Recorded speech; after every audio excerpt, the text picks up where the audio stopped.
એક સમયે ગુજરાતના મુખ્યમંત્રી અને રાજકોટના રહેવાસી સીએમ વિજય રૂપાણી ગયા પછી રાજકોટ જાણે નોંધારું થઈ ગયું હોય તેવી સ્થિતિ છે।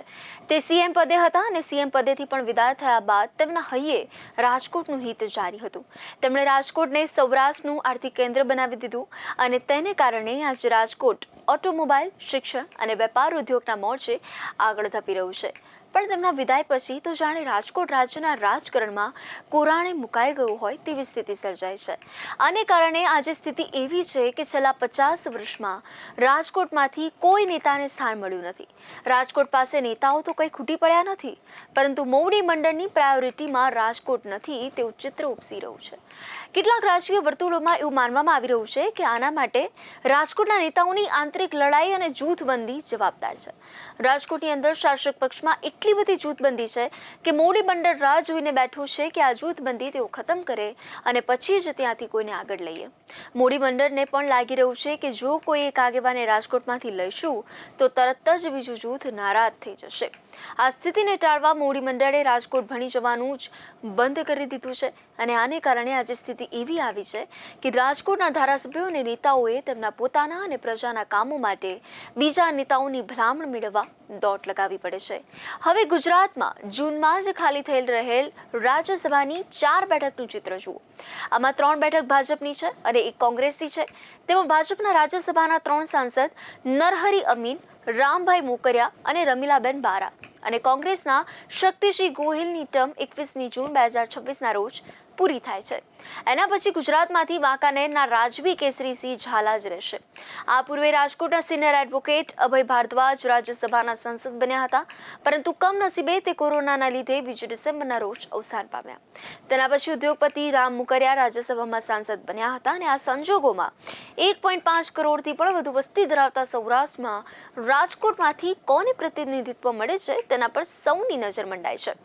હાલમાં તો રાજકોટને નથી સરકારમાં પ્રતિનિધિત્વ કે નથી સંગઠનમાં પ્રતિનિધિત્વ। આ સંજોગોમાં રાજ્યસભાની બેઠકમાં પ્રતિનિધિત્વ મળે તેવી આશા રાજકોટ ભાજપના અગ્રણીઓ રાખીને બેઠા છે। ઉલ્લેખનીય છે કે ગુજરાતમાં રાજ્યસભાની 11 બેઠકો છે અને રાજ્યની રચના થયા પછી પહેલી જ વખત એવું બનશે કે કોંગ્રેસનો રાજ્યસભામાં એક પણ સાંસદ નહીં હોય। આમ રાજ્યસભામાં ગુજરાતમાંથી કોંગ્રેસ જાણે નામ શેષ થઈ ગયું હોય તેવી સ્થિતિ સર્જાશે।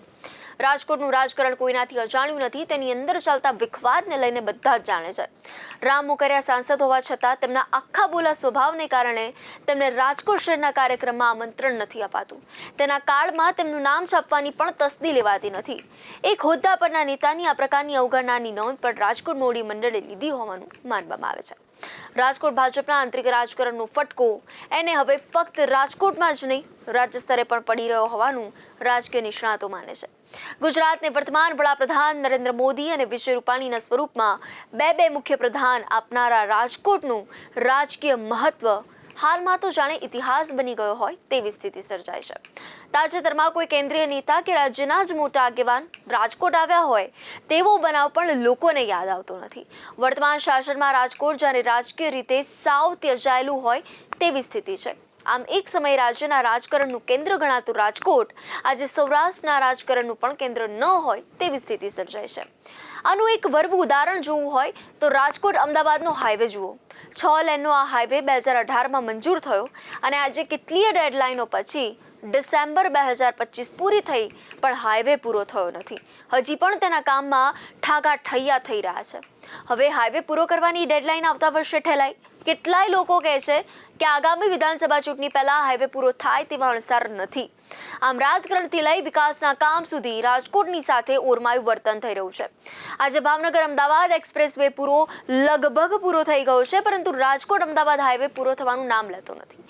આજે રાજકોટમાંથી એક સમયે ગુજરાતની સત્તાનો માર્ગ નીકળતો હતો, ત્યાં રાજકોટની સ્થિતિ જાણે ધણી ધોરી વગરની હોય તેવી થઈ ગઈ છે। રાજકોટમાં પણ હાલમાં રાજકોટની સ્થિતિ બસ આ હાઈવેના કામકાજ જેવી જ છે। તેની રાજ્યના રાજકારણમાં શરૂ થયેલી અવગણના અટકવાનું નામ જ લેતી નથી। તેના પ્રતિનિધિત્વની વાત સતત પાછી ઠલાઈ જાય છે। દર વખતે એક જ જવાબ મળે છે, પછી જોઈશું। પણ આ પછીનો છેડો આવતો નથી। આ જોતા રાજકોટનું પ્રતિનિધિત્વ ફક્ત પ્રતિનિધિત્વ ન રહેતા જાણે એક ઠેલણ ગાડી સમાન બની ગયું છે। તેની વાત આવે તો તરત જ તેને ઠેલન ગાડીની જેમ આગળ ઠેલી દેવામાં આવે છે. હવે કમસે કમ રાજ્યસભામાં પણ તેને ઠેલી ન દેવાય અને તેને પ્રતિનિધિત્વ આગામી વર્ષે મળી જાય તો રાજકોટ વાસીઓને પણ લાગશે કે ચાલો અમે પાછા સેન્ટરમાં આવી ગયા.